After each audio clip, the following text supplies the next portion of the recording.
The cold in Duluth does not arrive gradually. It descends like a sentence, absolute and without negotiation. By mid-January, the harbor district becomes a landscape of iron and ice, where the wind off Lake Superior cuts through layers of clothing as if they were made of paper. The old grain elevators stand like tombstones against the gray sky, monuments to an industrial era that has mostly moved on, leaving behind converted warehouses and struggling maritime businesses clinging to the frozen shoreline. Dale Corman had worked the waterfront for 30 years. He knew every loading dock, every rusted chain-link fence, every shortcut through the maze of buildings that line the harbor. At 67, he moved with the careful deliberation of a man whose body had absorbed decades of cold mornings and heavy lifting. His rounds as night watchman for the harbor district had become as automatic as breathing. He checked the same doors, noted the same shadows, watched for the same signs of trouble. On the morning of January 15, 2019, at approximately 6:14 a.m., Dale Corman climbed the exterior metal staircase to the third floor of the converted warehouse at 427 Harbor View. The building had once processed grain shipments. Now it housed a mix of small offices and residential lofts, most of them occupied by people connected to the maritime trade in one way or another. The stairs were slick with ice. Dale gripped the railing with his heavy work gloves, his breath forming clouds in the pre-dawn darkness.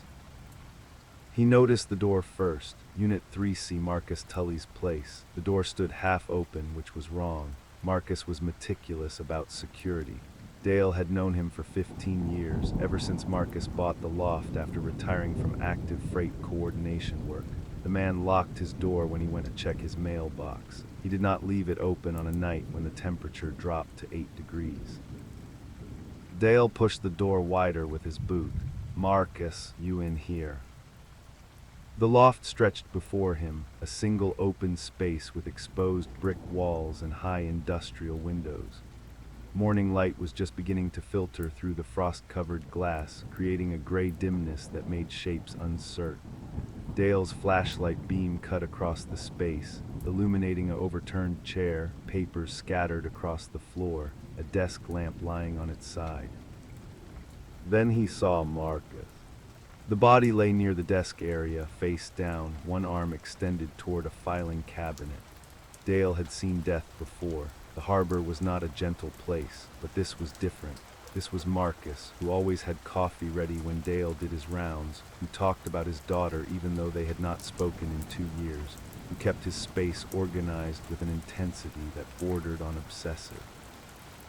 Dale did not enter further. He backed out of the loft, pulled his phone from his jacket, and called 911 with fingers that shook from more than just the cold. Detective Sarah Kovac received the call at 6:47 a.m. She had been awake for an hour drinking coffee in her kitchen and reviewing case files from a commercial burglary series that had been plaguing the warehouse district. Her phone lit up with the dispatch notification, and she read the address with a sinking feeling. Harbor View, she knew that building. Her father had worked 3 blocks from there for 20 years before the mill closed. She arrived at 7:15, parking her unmarked sedan behind the patrol units that had secured the scene. The uniforms had taped off the stairwell and posted an officer at the building entrance. The morning had grown lighter, but the sky remained the color of old concrete. Sarah pulled her coat tighter and climbed the icy stairs, her detective shield clipped to her belt. The patrol sergeant met her at the third-floor landing. Kovac, victim is Marcus Tully, 58, appears to be blunt force trauma. Watchman found him about an hour ago. Scene looks like an interrupted burglary, but nothing obvious is missing. Sarah pulled on latex gloves and entered the loft. The space smelled like old paper and coffee. She moved slowly, her eyes tracking across every detail. The overturned chair, the scattered papers, the desk lamp on the floor, standard signs of struggle or hurried search. But something felt off about the arrangement, too deliberate in its chaos. Marcus Tully lay near a large wooden desk that dominated one corner of the loft. Sarah crouched beside the body without touching it, studying the position. Face down, one arm reaching. The back of his head showed obvious trauma, but not the kind of frenzied overkill that suggested rage or panic. This had been efficient. She stood and surveyed the broader scene. Filing cabinets lined one wall, their drawers partially open. A laptop sat undisturbed on the desk. Expensive camera rested on a shelf near the windows. The television mounted on the brick wall looked new. If this was a burglary, the perpetrator had ignored everything of value. The forensics team arrived at 7:45. Sarah stepped back and let them work, photographing and documenting every angle. She walked the perimeter of the loft, studying Marcus Tully's life through the objects he had chosen to keep. Maritime charts on the walls, photographs of ships and harbors, a bookshelf filled with logbooks and industry manuals arranged by year. Everything had its place, its system, its order. Except for the papers on the floor. Sarah bent down to examine them without disturbing the scene. Invoices, shipping receipts, correspondence, all of it appeared to be legitimate business documents, nothing sensitive or obviously valuable. Why scatter them? Dale Corman sat on a bench in the hallway, giving his statement to a uniform. Sarah approached and introduced herself. "Mr. Corman, I am Detective Kovac. I need to ask you some questions." Dale looked up at her with red-rimmed eyes. "I should have checked earlier. I do my rounds every 4 hours, but I skip some buildings if everything looks quiet. I should have checked." "What time did you last pass this building before this morning?" 2 a.m. Everything looked normal. Lights were off in Marcus's place. That was usual. He went to bed early most nights. "Did you see anyone in the area? Any vehicles that did not belong?" Dale shook his head slowly. It was quiet. This district, this time of year, it is always quiet after midnight. The businesses that are still operating, they shut down by 8 or 9 p.m. Security lights and empty loading docks, that is all you see. "Tell me about Marcus Tully. How well did you know him?" 15 years, like I said. He bought that loft back in 2004. Used it as an office at first, then moved in full-time after his wife died. That was 2010, cancer. He never really got over it. Dale rubbed his face with both hands. He was a good man, kept to himself mostly, but he was not unfriendly, just private, very particular about his routines. "Did he have conflicts with anyone, business disputes, personal problems?" "Not that I knew. He was semi-retired, just did consulting work for some of the shipping companies. Kept records, coordinated schedules, that kind of thing. He had been doing it his whole life. Before he went independent, he ran logistics for Great Lakes Transport for almost 20 years." Sarah made notes. "What about family?" Dale's expression tightened. "He had a daughter, Lee. She lives in Minneapolis. They had some kind of falling out a couple years back. He did not talk about it much, but you could tell it hurt him. He kept her picture on his desk anyway." The forensics photographer emerged from the loft and caught Sarah's attention. "Detective, we found something you should see." Sarah followed him back inside. The medical examiner was preparing to move the body, but the photographer led Sarah to the area behind one of the filing cabinets. A baseboard heater ran along the wall, old cast iron radiator style. The photographer pointed to the gap between the radiator and the wall.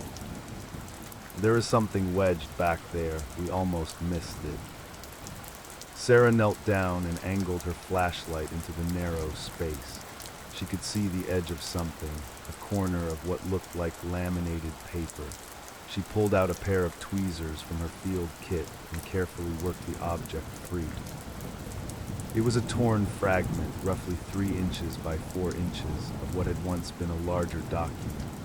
The lamination was cracked and partially melted along one edge, suggesting exposure to heat. The paper underneath appeared old, yellowed with age. Sarah held it up to the light. It was a shipping manifest, or part of one. She could make out portions of typed text, cargo descriptions, weight measurements. But what caught her attention were the handwritten notations in the margin. 3 sets of initials, each followed by dollar amounts. The ink had faded but remained legible. RC 47,000, GP 47,000. The third set was partially obscured by the torn edge, but she could make out what might be an M. The date stamp in the corner read March 19, 1997. Sarah bagged the fragment and labeled it as evidence. A document from 22 years ago, hidden behind a radiator with the edge deliberately burned. This was not random. This was not something Marcus Tully had simply lost and forgotten. The medical examiner confirmed what Sarah had already assessed. Blunt force trauma to the back of the head, consistent with a single strike from a heavy object. Time of death estimated between midnight and 4 a.m. No defensive wounds, suggesting the victim had not expected the attack. Sarah stood in the center of the loft as the body was removed. The crime scene technicians continued their work, dusting for prints, collecting fibers, documenting every detail. She turned slowly, trying to reconstruct what had happened here in the frozen early morning hours. Someone had entered this loft, someone Marcus Tully had likely known, because there were no signs of forced entry and the building's main door required a key or buzzer access. That someone had struck Marcus from behind, a single efficient blow.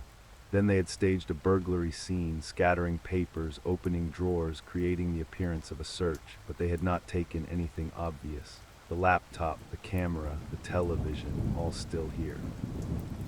What had they been searching for, or had the search itself been part of the staging? Sarah's phone buzzed, a text from the precinct. She needed to return for an 8:30 briefing with the lieutenant. She took one last look at the loft before leaving. Something about the meticulous organization, even in death, reminded her of her father. He had kept notebooks too, records of every shift, every load, every detail of his working life. Men who spent their lives in the maritime industry seemed to develop that habit. Everything documented, everything tracked. The frozen streets of the harbor district were beginning to show signs of life as Sarah drove back to the station.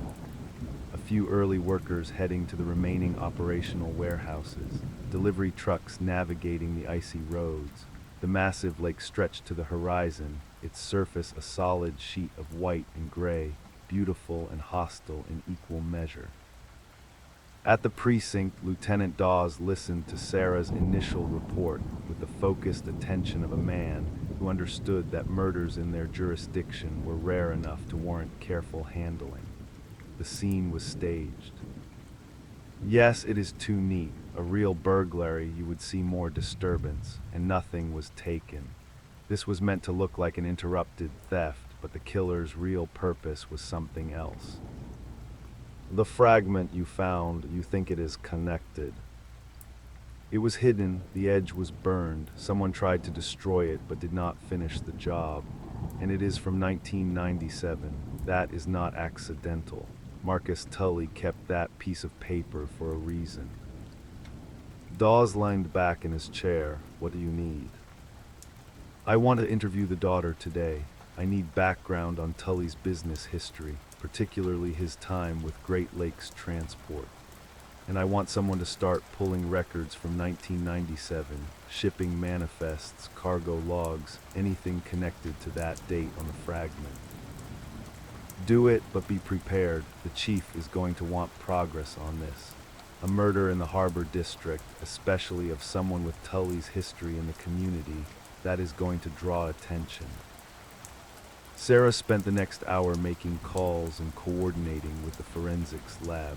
The fragment had been sent for document analysis. They would try to restore any faded text and identify the paper stock and lamination type. The handwriting analysis would take longer, but it was a priority. She pulled up Marcus Tully's background, born in Duluth, 1960. Graduated from local high school, started working the docks at 18, worked his way up through various maritime companies, joined Great Lakes Transport in 1994 as a freight coordinator, left in 2003 to start his own consulting business with a partner named Graham Peterson. The partnership dissolved in 2016. After that, Tully worked independently from his loft office until his death. No criminal record, no history of violence, no red flags in his financial records. He paid his taxes, maintained his property, lived quietly. A man who had built a small, controlled life after losing his wife. The daughter's contact information was in Tully's phone, which had been recovered from the desk. Sarah dialed the number. It rang 4 times before a woman's voice answered, cautious and professional. "This is life. Miss Tully, this is Detective Sarah Kovac with the Duluth Police Department. I am calling about your father, Marcus Tully." The silence on the other end lasted 3 seconds. When Lee Tully spoke again, her voice had changed. "What happened?" "I am sorry to inform you that your father was found deceased in his home this morning. We are investigating the circumstances." Another silence. Sarah heard what might have been a sharp intake of breath. "Deceased? You mean he is dead?" "Yes, ma'am, I am very sorry for your loss." How? The word came out flat, defensive. "I cannot discuss details over the phone. I need to ask you to come to Duluth as soon as possible. We need to speak with you in person." "Are you saying someone killed him?" Lee's voice rose slightly. "Is that what this is?" "I am saying we are investigating. I need you to come to Duluth, Miss Tully, today if possible. I have not spoken to my father in 2 years. I understand there was estrangement. That does not change the fact that he is deceased and we need to speak with you." A long pause. "I can be there by early afternoon. I will drive up." Sarah ended the call and sat back in her chair. Estrangement, family conflict. It opened obvious questions, motive vectors that would need to be explored, but Sarah's instincts told her this went deeper than a family dispute. The staged scene, the hidden fragment, the missing motive for burglary. She returned to her notes on the fragment, 3 sets of initials, dollar amounts, a date from 22 years ago. RC could be anyone. GP matched Graham Peterson, the former business partner. But that partnership had not started until '94, 3 years before the date on the fragment. Had they known each other earlier? Sarah opened a new search window and began pulling public records for Graham Peterson. Age 52, Duluth resident his entire life. He had worked for Great Lakes Transport in the mid-90s, overlapping with Marcus Tully's time there, shipping logistics. They had been colleagues before becoming partners. The 3rd set of initials bothered her. M and T could be Marcus Tully himself. But why would his own initials be on a document he had hidden and partially destroyed? She printed everything she had and began building a case file.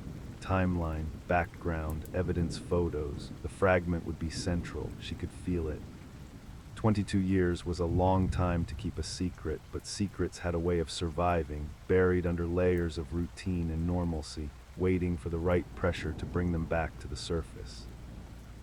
At 11:30, Sarah drove back to Harbor View. The crime scene team had finished their initial sweep, but the loft remained sealed. She wanted another look, this time without the distraction of the body and the activity.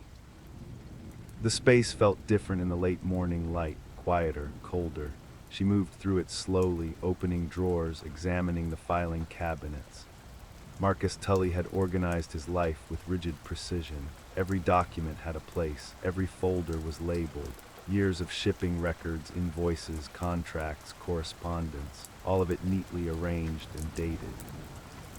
She found the filing cabinet dedicated to his years at Great Lakes Transport, 1994 to 2003. She pulled the drawer for 1997. It was thick with documents, manifests, cargo logs, delivery schedules. She flipped through them, looking for anything that matched the fragment. Nothing obvious, but then, if Marcus had torn that fragment from its original document, the main copy might not even be here anymore. He might have destroyed everything except that single piece, kept as insurance or evidence. Evidence of what? Sarah's phone rang. The forensics lab, she answered. Detective Kovac, we have preliminary results on your document fragment. The paper stock dates to mid-90s based on the watermark. The lamination is consistent with industrial shipping documents from that era. The handwriting analysis will take another day, but we can confirm the date stamp is authentic. March 1997, and there is something else. Go ahead. The edge that was burned, we found traces of an accelerant, not gasoline or anything crude. This was a controlled burn using what appears to be lighter fluid.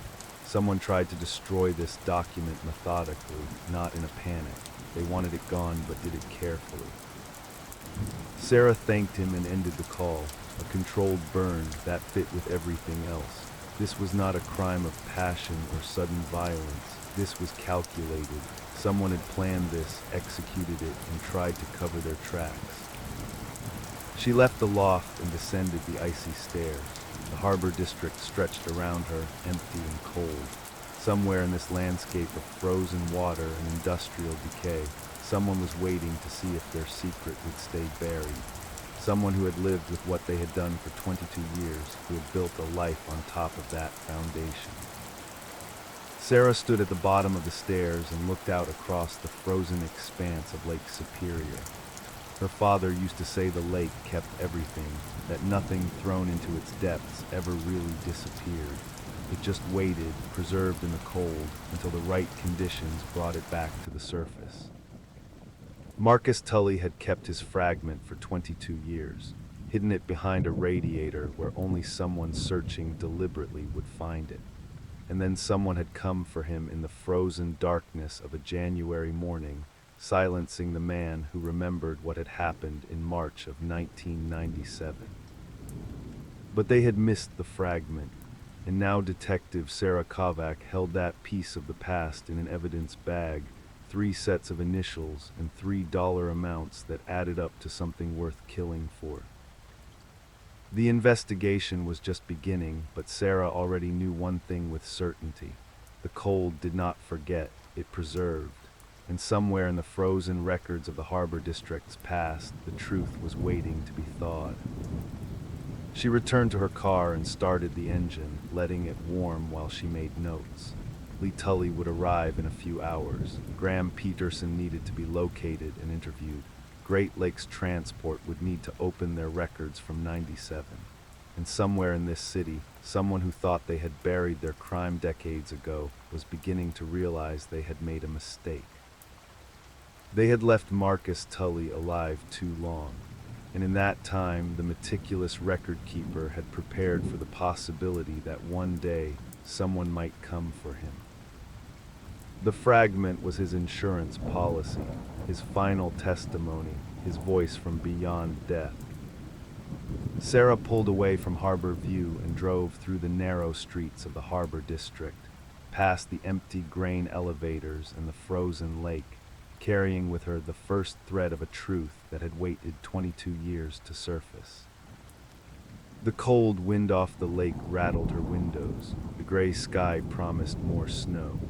And in an evidence locker at the precinct, a torn piece of laminated paper held the key to understanding why a quiet, meticulous man had died in the darkness, reaching toward his files one last time. The Duluth Police Department conference room felt too warm after the brittle cold outside. Detective Sarah Kovac stood before the whiteboard, marker in hand, facing a room of tired faces at 7:30 on a Tuesday morning. The Harbor District murder had been active for 48 hours, and the investigation was expanding faster than their capacity to process information. Marcus Tully, Kovac said, tapping the victim's photograph pinned to the board. 58 years old, semi-retired freight coordinator, lived alone. Found deceased Monday morning by harbor watchman Dale Corman. Blunt force trauma to the head. Scene partially staged to suggest interrupted burglary. Lieutenant Chen sat at the head of the table, coffee untouched. What is not adding up? Everything and nothing, Kovac replied. Wallet removed, but electronics worth thousands left behind. No forced entry. Security cameras offline during a supposedly scheduled maintenance window that nobody can verify was actually scheduled. And then there is this. She held up an evidence photo of the torn manifest fragment. The laminated corner, charred at one edge, showed partial handwritten notations barely visible through the cracked surface. Found wedged behind a radiator in the victim's office area. Document analysis dates it to 1997, 22 years old. 3 sets of initials in the margins, dollar amounts beside them. We think it is shipping documentation, but the fragment is too damaged to read completely. Detective Ray Morrison leaned forward. Why would someone keep a random piece of paper for 2 decades? That is the question, Kovac said. Tully was known as meticulous. His loft is packed with filing cabinets containing business records going back 30 years. This fragment does not fit the organization system. It was hidden. Chen looked at his notes. Where are we with immediate suspects? 3 primary persons of interest so far, Kovac said, adding names to the board. Graham Peterson, age 52, Tully's former business partner. They dissolved their logistics partnership 3 years ago. Peterson is cooperative on the surface, but his financials show significant stress. Lee Tully, the victim's daughter, aged 29, estranged for 2 years following a dispute about selling the family business. She stands to inherit. And Ray Chenoweth, age 45, regional operations manager for Great Lakes Transport Corporation. Multiple contract disputes with the victim over the past 5 years. Morrison tapped his pen against his notepad, motive across the board. Correct, Kovac said, which means we need to dig deeper into all 3. Peterson is meeting with us again this morning. Lee Tully is driving up from Minneapolis this afternoon. Chenoweth is scheduled for Thursday, though his lawyer is already making noise about harassment. Chen stood. What about the forensic accounting angle? You mentioned anomalies in Tully's records. Nina Vargas from the consultant pool is going through the files today, Kovac said. If there is a financial motive buried in those papers, she will find it. The meeting broke at 8:15. Kovac returned to her desk where 3 evidence boxes waited, each packed with documents removed from Tully's loft. The victim's organizational system was impressive but overwhelming. File folders labeled by year, subcategorized by client, cross-referenced with shipping manifests and payment records. A paper fortress built over decades of careful documentation. Her phone buzzed. The forensic lab had preliminary results on the manifest fragment. Kovac drove to the county facility through streets lined with snow piled 4 feet high. The lab technician, a precise woman named Dr. Hall, met her in the document analysis room. Your fragment is interesting, Dr. Hall said, placing the evidence bag under magnification lights. The lamination is commercial grade, 1990s era. The paper stock matches standard shipping manifest forms used by regional freight companies during that period. The charring along one edge is deliberate, not accidental. Someone tried to burn it. Partially, see here, Dr. Hall pointed to the blackened edge. Controlled exposure to flame, then extinguished, either interrupted or intentionally incomplete. Kovac studied the fragment through the magnification. The handwritten notations in the margins were in black ink, small and cramped. 3 sets of initials were visible, RC, GP, and a 3rd set too damaged to read clearly. Beside each initial was a dollar amount, the figures still legible despite the lamination cracks. Can you enhance the 3rd set of initials? Kovac asked. We are working on it. The damage is significant. I can tell you the handwriting analysis is in progress. We are comparing it against known samples from your victim. How long? 48 hours for preliminary results. Longer if you want absolute certainty. Kovac thanked her and returned to the station. Graham Peterson was waiting in interview room 2, dressed in business casual clothing that looked expensive but worn. His cooperation remained surface-level friendly, but Kovac noticed the tension in his shoulders. She set a folder on the table and activated the recording system. "Thank you for coming in again, Mr. Peterson. I want to go over some details about your business relationship with Marcus Tully." Peterson nodded. "Of course, anything I can do to help."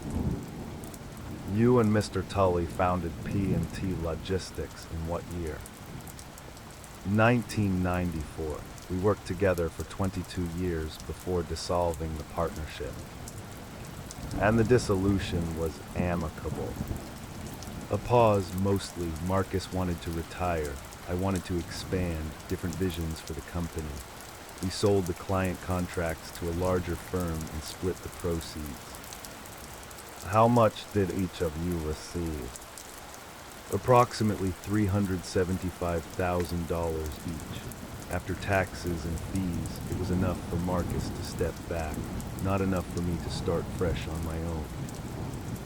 Kovac made notes. "You have had financial difficulties since then."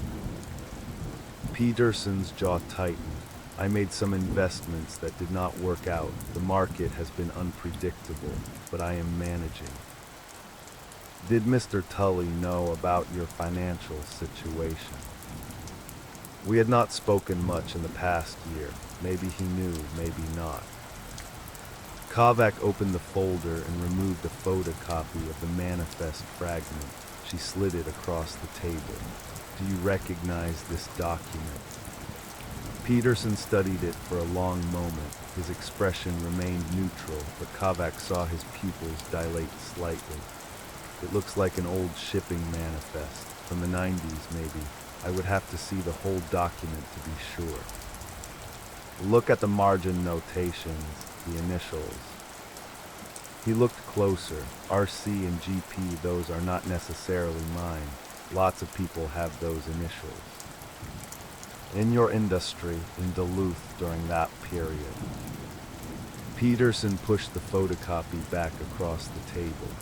"I worked with dozens of clients and partners over 2 decades. I cannot possibly remember every document I initialed." This particular document was found hidden in Marcus Tully's office, hidden for over 20 years. Why would he keep something like this? "I have no idea. Think harder." Peterson leaned back in his chair. "Detective, I came here voluntarily to help. If you are accusing me of something, I would like to know what it is." Kovac collected the photocopy and returned it to the folder. "I am not accusing you of anything, Mr. Peterson.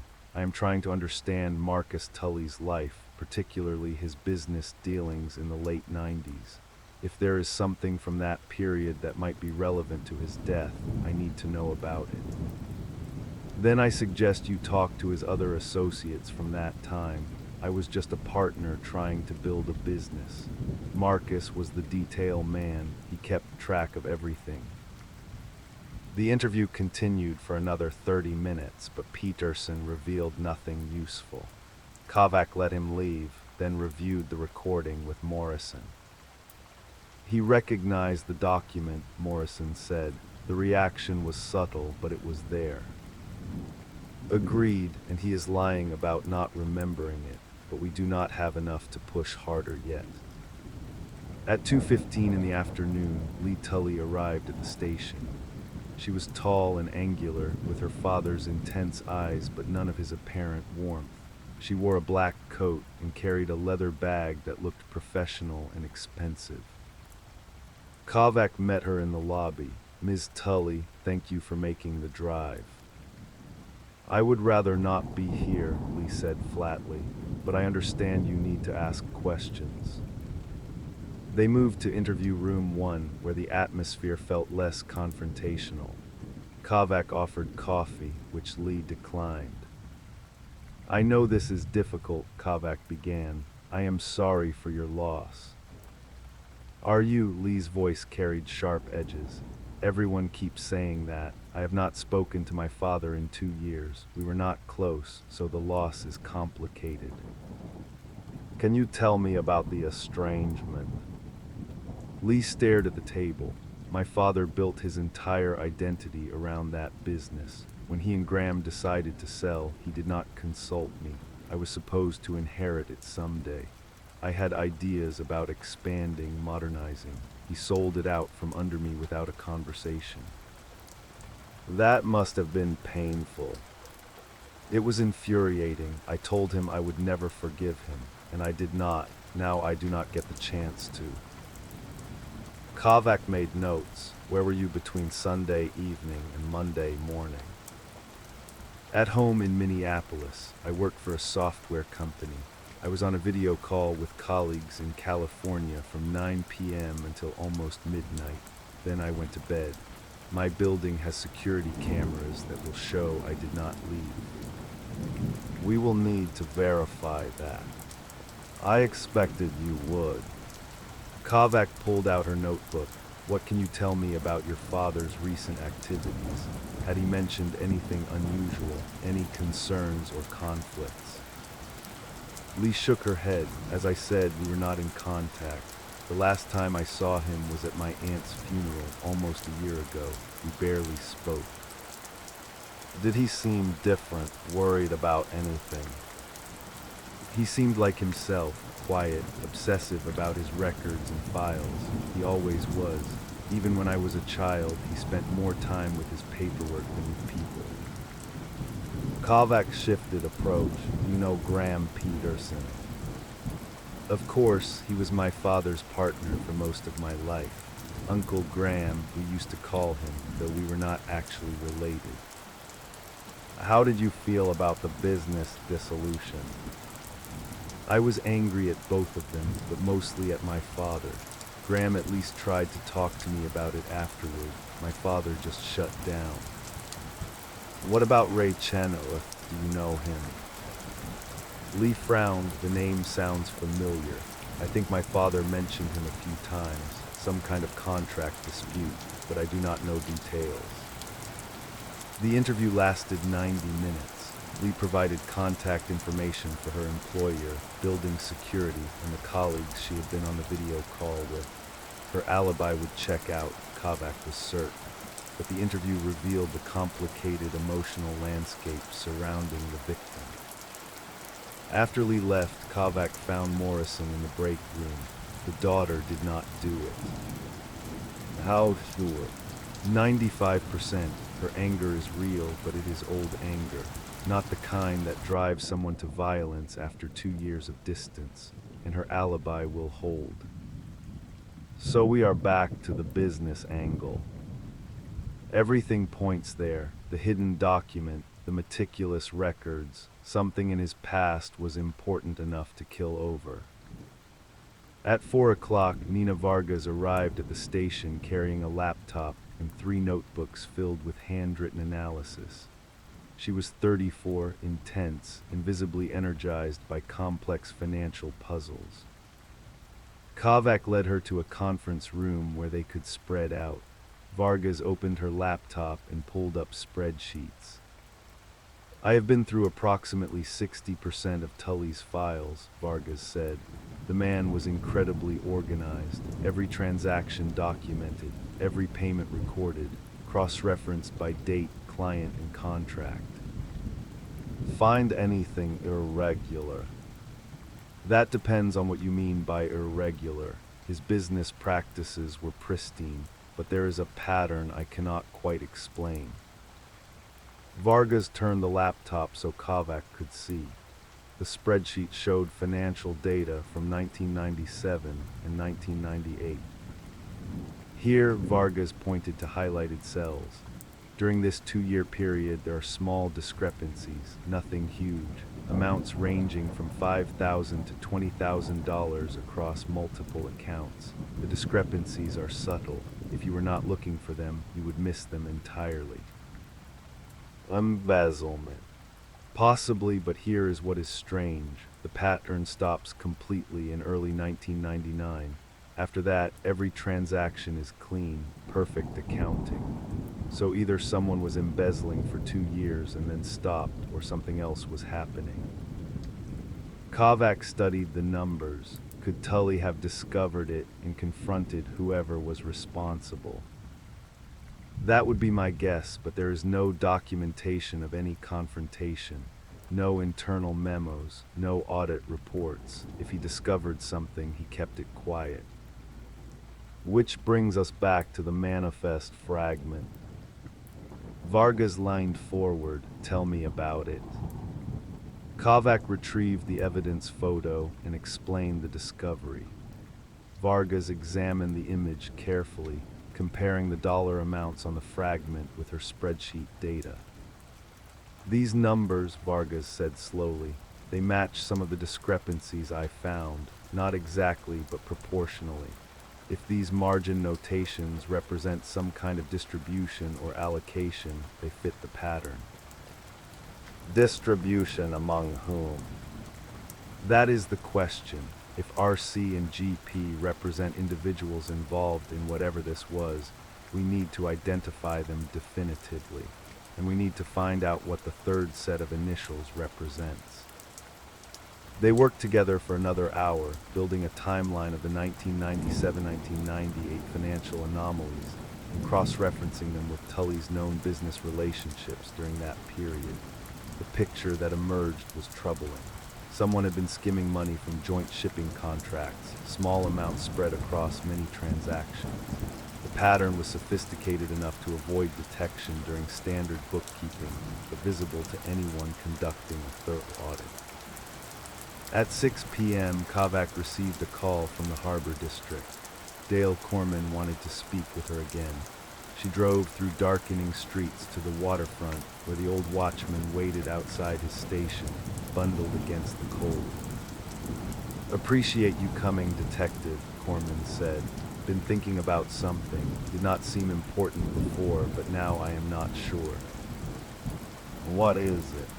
Night Marcus died. I told you I was making rounds, found his door ajar around 6 a.m. That is all true. But earlier, maybe around 2 or 3 in the morning, I saw a vehicle I did not recognize. Dark SUV, parked near the north loading dock. Kovac pulled out her notebook. Why did you not mention this before? Did not think much of it at the time. People park in weird spots all the time. Boat owners checking on their vessels, kids looking for privacy.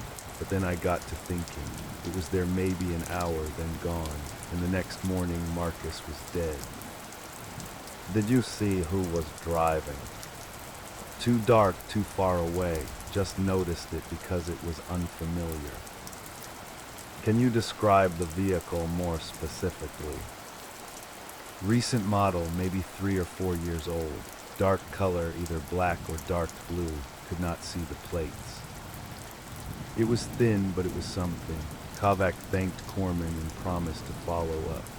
As she drove back to the station, her phone buzzed. A text from the forensic lab.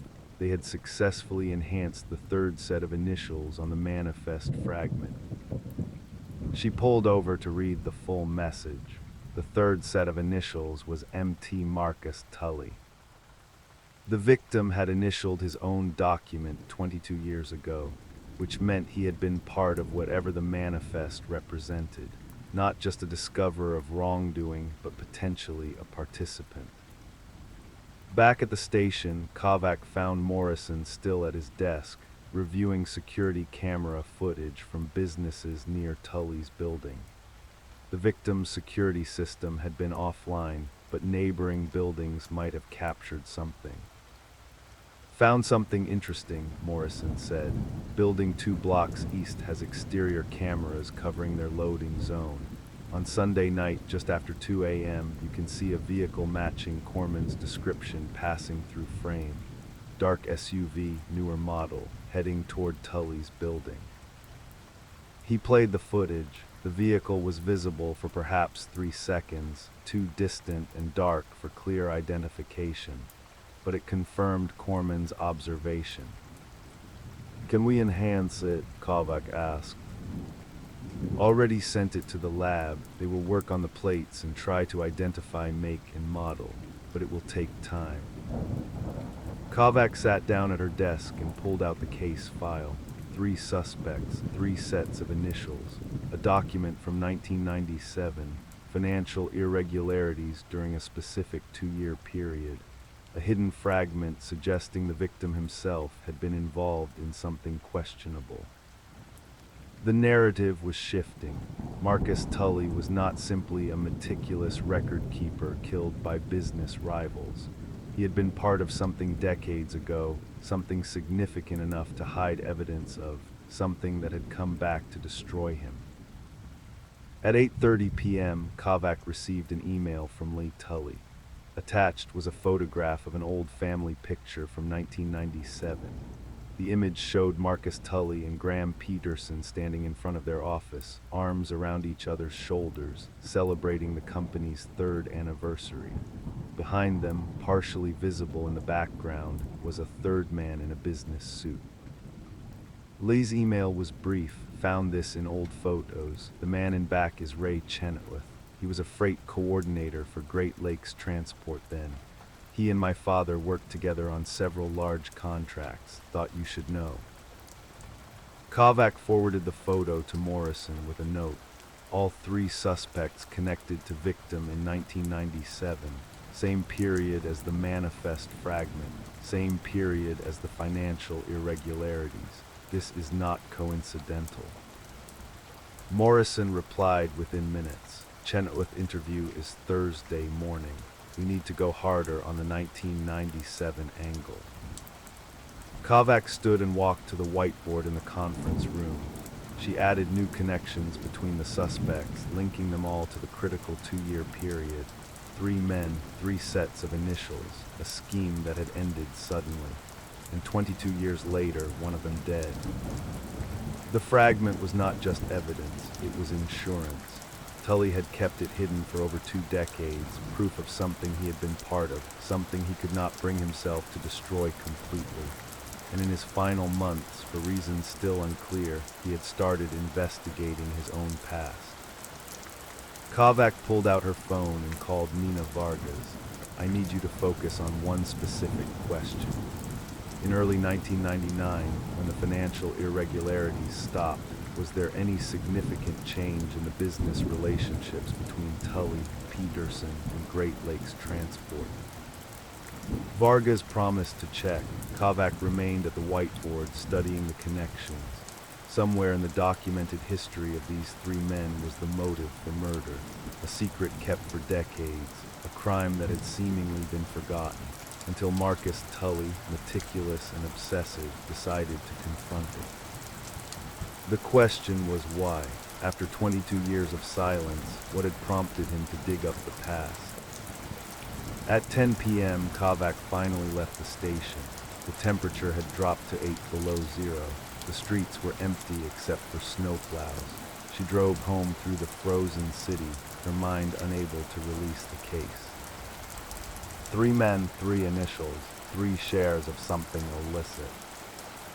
1 dead, 2 others still claiming ignorance. By morning, she would have preliminary handwriting analysis. By Thursday, she would confront Chenoweth directly. And somewhere in Tully's mountains of documentation, there had to be more pieces of the puzzle. The victim had been killed to silence him, but he had been preparing for that possibility. The fragment behind the radiator was not an accident, it was a message, a clue left deliberately for someone to find. Marcus Tully had known he was in danger, and he had made sure the truth would survive him. The pressure descended on the investigation like the February cold that followed January's brutal freeze. Detective Sarah Kovac stood in the precinct conference room, surrounded by whiteboards covered in timeline markers, financial records, and photographs of Marcus Tully's loft office. The media had caught wind of the case, not because of the murder itself, but because someone had leaked information about potential corruption in the harbor shipping industry dating back decades. Captain Morris leaned against the doorframe, arms crossed. Channel 6 called 3 times this morning. They are asking about embezzlement, organized fraud, connections to other cases. Where did they get that?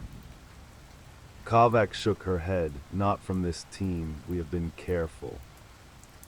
Well, someone is talking. City Council wants answers. The Harbor Commission is concerned about reputation damage.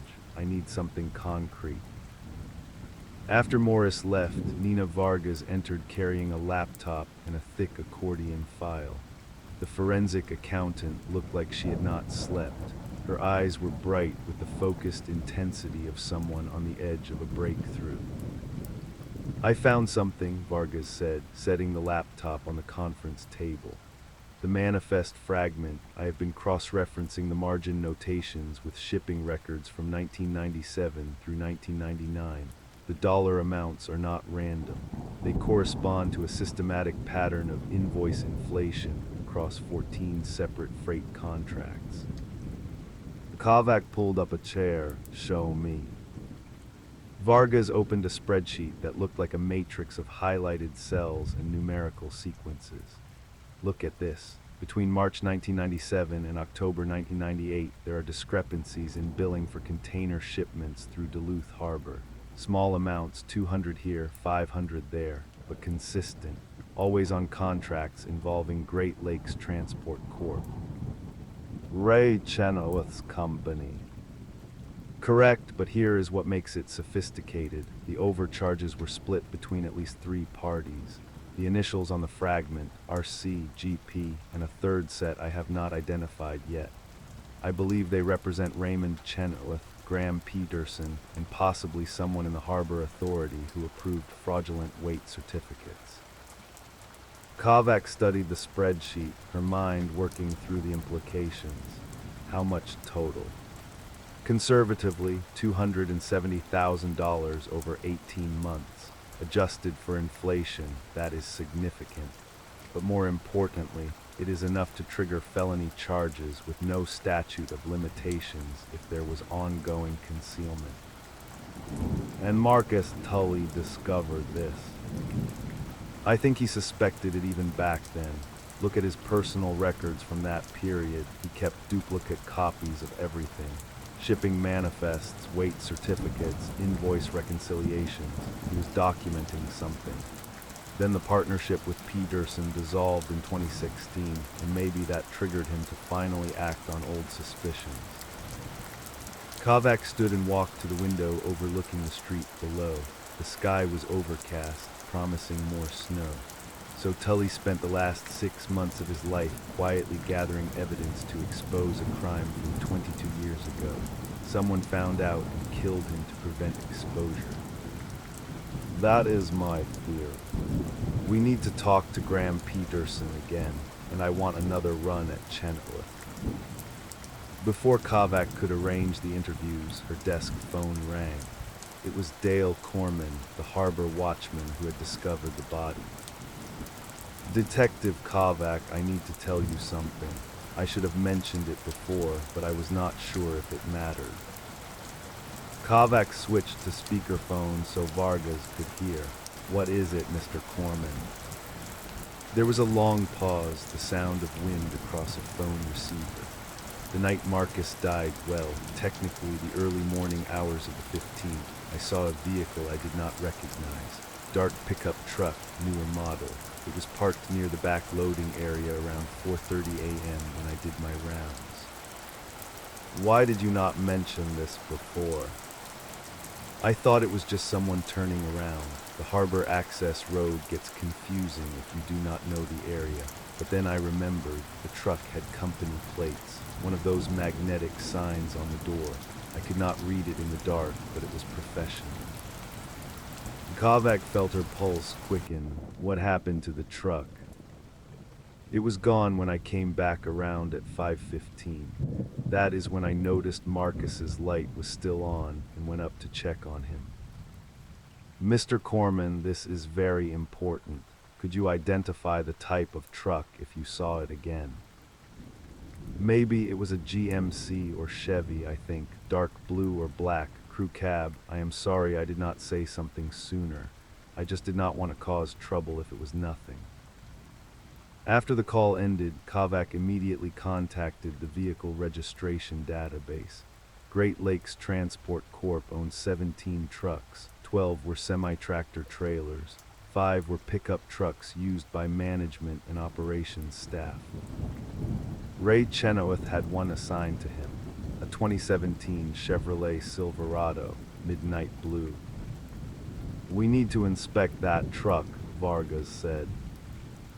"Already on it." The legal maneuvering took 3 hours. Chenoweth's attorney argued there was insufficient probable cause for a vehicle search. Kovac countered with the witness statement, the timeline, and the connection to the victim's investigation of historical fraud. The judge granted a limited inspection warrant. The truck was located at the Great Lakes Transport Corp. yard on the industrial north side of Duluth. When Kovac and the forensic team arrived, Chenoweth was present with his attorney, a sharp-eyed woman named Patricia Hallbrook, who looked like she litigated shipping disputes for a living. "This is harassment," Chenoweth said, standing beside the truck with his arms crossed. "I had nothing to do with Marcus Tully's death. My vehicle has been here under security for weeks." "Then you have nothing to worry about," Kovac replied calmly. The forensic technician, a meticulous man named Gary Lund, began with the exterior. He photographed every panel, every door, every surface. Then he used a handheld magnification device to examine the truck bed and tailgate area. "Detective, look at this." Kovac approached. Lund pointed to a small area on the rear driver's side panel just above the wheel well. "See these scratches, fresh, within the last 3 weeks based on oxidation, and there is paint transfer not from another vehicle, from a structure." He carefully collected samples using specialized tape lifts. Then he moved to the interior, examining floor mats, seat surfaces, and door panels. "Textile fibers on the passenger seat," he noted. "Synthetic blend, unusual color, looks like industrial carpet material." Kovac knew that Tully's loft office had distinctive industrial carpet, gray with blue flecks, original to the converted warehouse. She had walked on it enough times to recognize the description.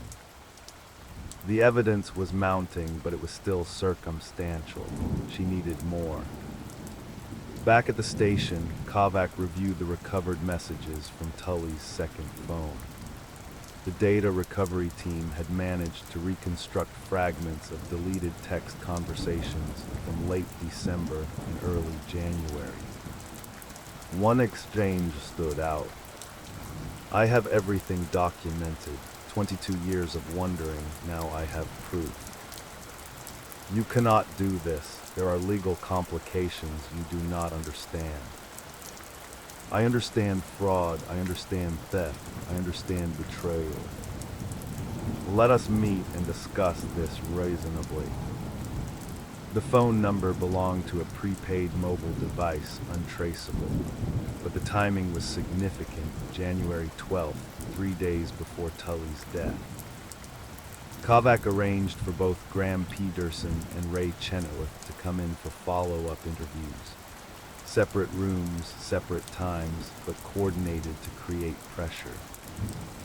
Peterson arrived first, looking worn and anxious. He had the appearance of a man who had been sleeping poorly.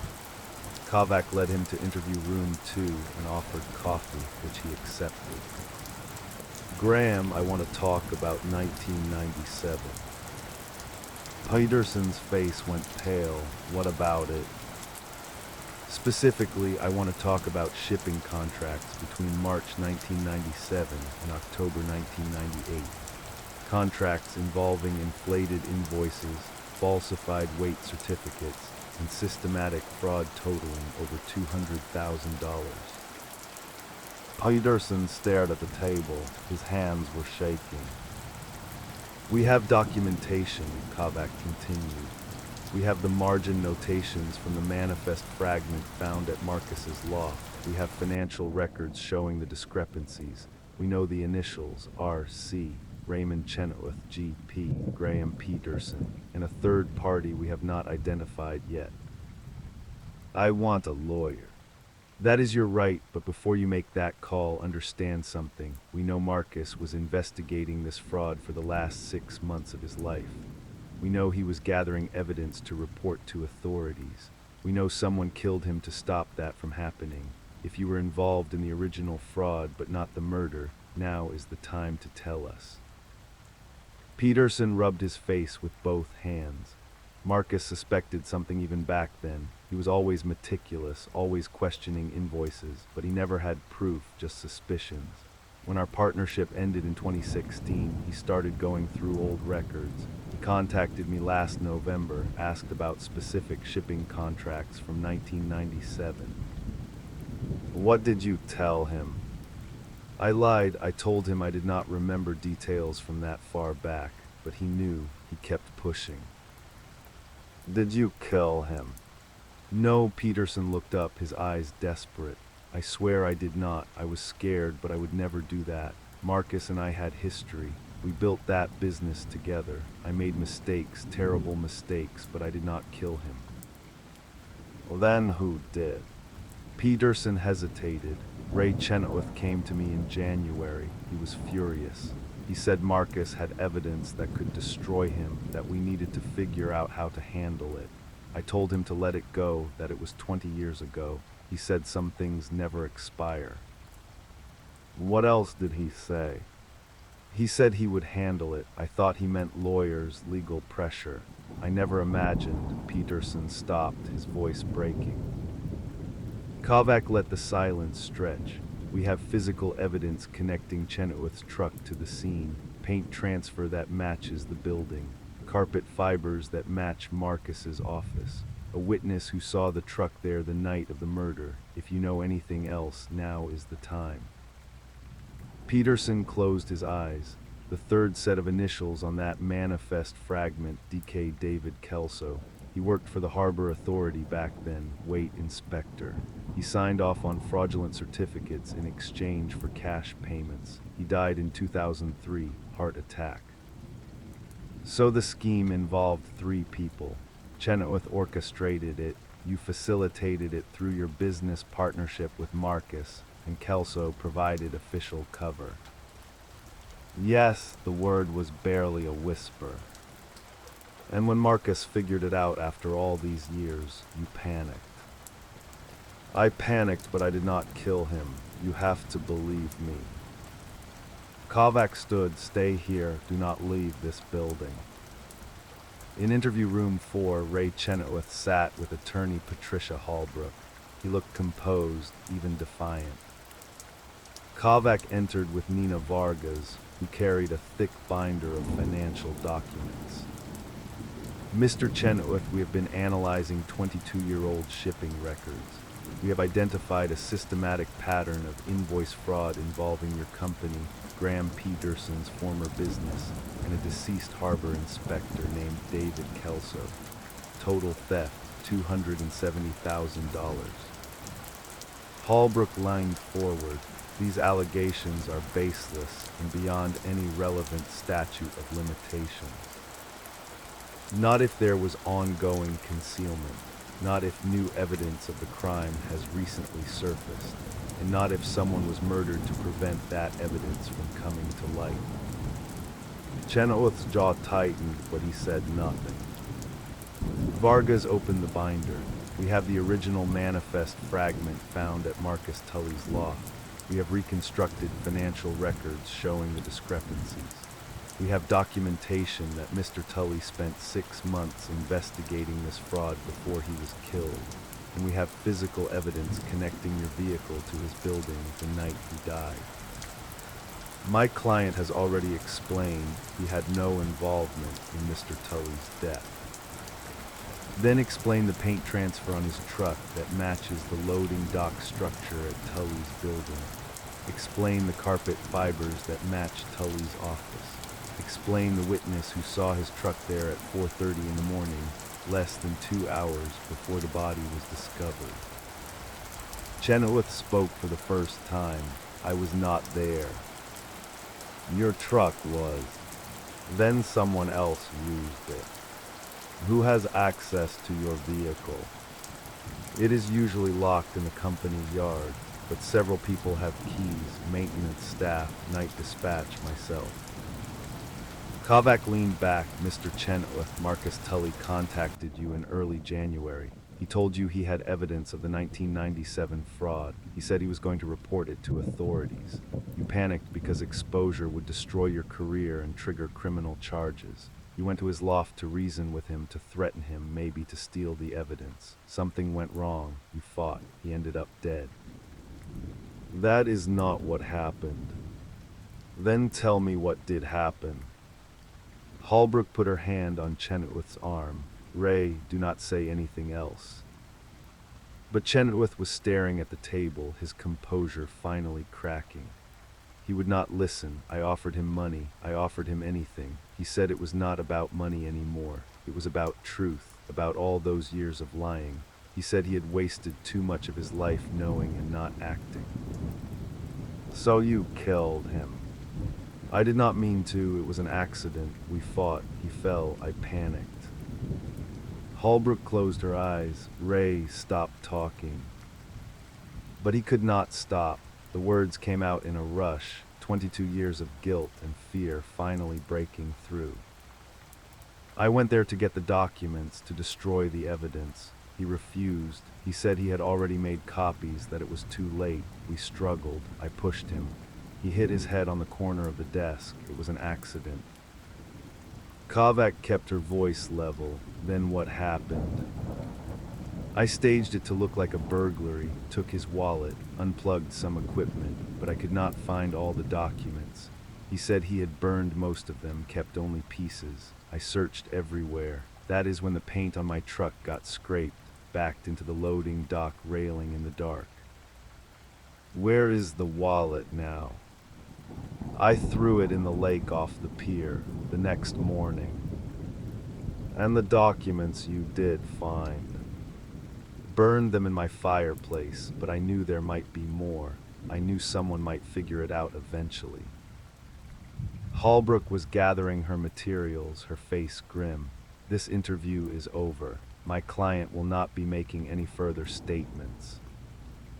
But it did not matter. The confession was on record. Kovac stepped out of the interview room and found Captain Morris waiting in the corridor.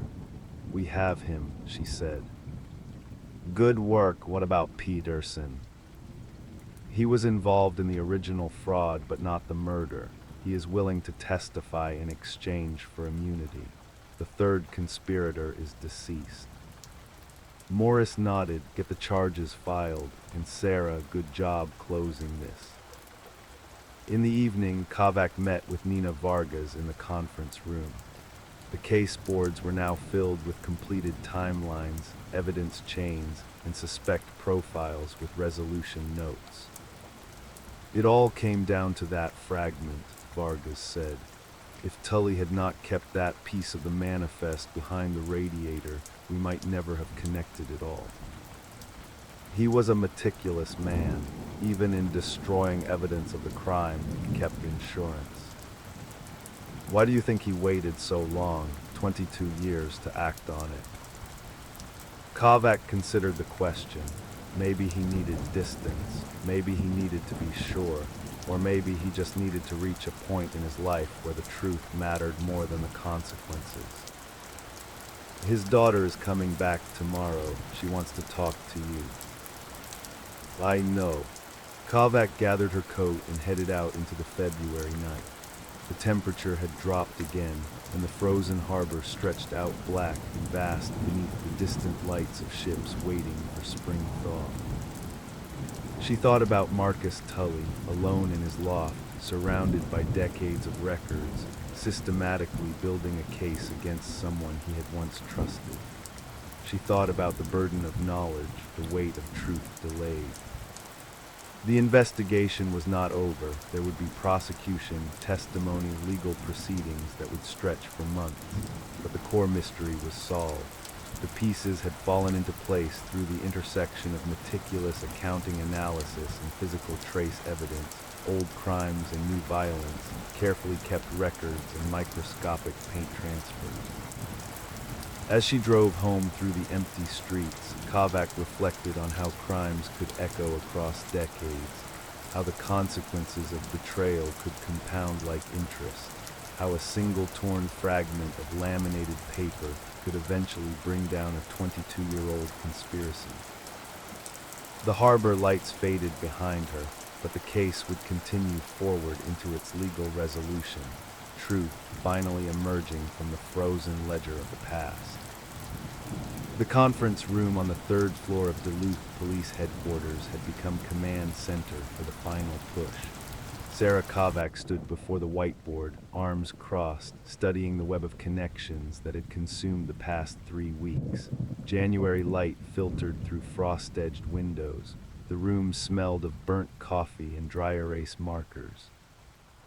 Nina Vargas sat at the table, laptop open, surrounded by document printouts arranged in chronological sequences. The forensic accountant had barely slept in 48 hours. Her eyes were red but focused. "Walk me through it again," Kovac said, "from the beginning." Vargas tapped her keyboard, bringing up a spreadsheet.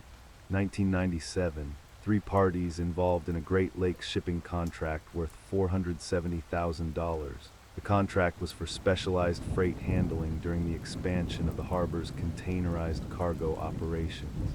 Marcus Tully was the subcontracted freight coordinator. Graham Peterson handled logistics documentation. Ray Chenoweth was regional operations manager for Great Lakes Transport Corporation, the primary contractor. Kovac nodded, and the embezzlement. Hidden in the invoicing structure, Vargas said. Chenoweth created phantom subcontractor charges, inflated equipment rental fees, fabricated overtime reports. The money was siphoned through shell accounts, then distributed. Based on Tully's notes and the fragment we found, I estimate approximately $130,000 was stolen over an 18-month period. Tully suspected at the time. Not conclusively, but he kept records. The margin notations on that manifest fragment, those are his handwriting. He was tracking discrepancies even back then, but he did not have enough proof to act. The investigation would have required auditing authority he did not possess. Kovac moved to the evidence board, where photographs of the torn manifest fragment were pinned alongside blown-up images of the handwritten notations. 3 sets of initials, RC, GP, MT dollar amounts beside each. Dates spanning 1997 through early 1999. So Tully documented what he could not prove, Kovac said. Then what? Why wait 20-plus years to resurface this? Vargas pulled up another file. That is where it gets interesting. Tully's personal records show he kept that documentation filed away but largely dormant until approximately 7 months ago. Last June, that is when he started requesting archived shipping records from the Harbor Authority. Purchase orders, payment ledgers, contract amendments, all from the 1997 to 1999 period. What triggered it? Kovac asked. I think Chenoweth's promotion, Vargas said. Last May, Great Lakes Transport Corporation announced Chenoweth's elevation to Vice President of Regional Operations. Big promotion, significant salary increase, industry recognition. I found a newspaper clipping in Tully's files, the announcement article with Chenoweth's photo. Tully had circled it in red ink. Kovac felt the pieces aligning, seeing Chenoweth succeed with money built on fraud. Exactly, Tully spent 6 months methodically gathering evidence. He was meticulous, patient. He reconstructed the embezzlement scheme using publicly available records combined with his personal documentation. By December, he had enough to approach authorities. But he confronted Chenoweth first, Kovac said. 2 days before his death, Vargas confirmed. We recovered the deleted text messages from Tully's second phone. January 12th, 9:40 p.m. We need to talk about 1997. I have documentation. You have 48 hours to decide how this goes. Sent to Chenoweth's personal cell. Kovac studied the timeline posted on the board. January 12th, threat issued. January 14th, overnight hours, murder. January 15th, 6 a.m., body discovered. Chenoweth responded, she asked. Not via text, but phone records show he called Tully 3 times on January 13th. Each call lasted under 2 minutes, then nothing. Kovac turned to the physical evidence section. The paint transfer analysis had been conclusive. Microscopic particles found on Tully's jacket matched the specific formulation used on Great Lakes Transport Corporation fleet vehicles between 2015 and 2018. Vehicle inspection had identified Chenoweth's assigned truck as the source. A distinctive scrape on the rear quarter panel matched transfer patterns. More damning, fiber analysis from Tully's office carpet revealed synthetic threads consistent with floor mats used in corporate fleet vehicles. The fibers had been embedded in a localized area near the desk, suggesting someone had stood there for an extended period. Security footage from a building 3 blocks north had captured a vehicle matching Chenoweth's truck passing through the Harbor District at 1:14 a.m. on January 15th. The route had no legitimate purpose at that hour except to approach Tully's building. The staging bothers me, Kovac said. The interrupted burglary scenario. That took time planning. It was not pure panic. Vargas nodded. Chenoweth is methodical. 30 years in logistics, operations management. He thinks in terms of process, covering tracks. Even under pressure, he tried to create a plausible alternative explanation. But he missed the fragment. Because Tully hid it before Chenoweth arrived. Look at the burn pattern on the edge, that is from Tully's office trash can. We found ash residue matching document paper. Tully was destroying his evidence when he realized Chenoweth was coming. He burned everything except that one piece, shoved it behind the radiator as insurance. Kovac considered the psychology. A man who had spent months building a case, then forced to destroy it in minutes. The fragment was not just evidence. It was a message, a backup, proof that the truth existed even if the bulk of documentation burned. He knew Chenoweth would kill him, Kovac said quietly. Or at least suspected violence was possible, Vargas replied. The trash can was still smoldering when Chenoweth arrived. That is why the scene smelled like burnt paper when Dale Corman found the body. We missed it initially because we attributed the odor to general building age, old insulation. The intercom buzzed, Lieutenant Marsh's voice. Kovac, they are here. Peterson just arrived with his attorney. Chenoweth is in interview 2 with his legal team. Kovac exchanged glances with Vargas. They had coordinated simultaneous interviews. Strategic pressure applied to both suspects at once. Peterson was the weaker link, financial desperation, guilt, 20 years of living with the consequences of his actions. Chenoweth was the dangerous one, calculating, arrogant, accustomed to control. I will take Peterson, Kovac said. You sit in on Chenoweth with Marsh, document everything. Vargas gathered her files. What is the approach? Peterson gets the truth, all of it. We show him the evidence, the timeline, the inevitability. He is facing accessory to murder charges unless he cooperates. Self-preservation will do the rest. And Chenoweth. Let him think he is smarter than us, Kovac said. Let him talk. Interview room 1 was small, deliberately uncomfortable. Graham Peterson sat across from his attorney, a young woman from a mid-tier Duluth firm.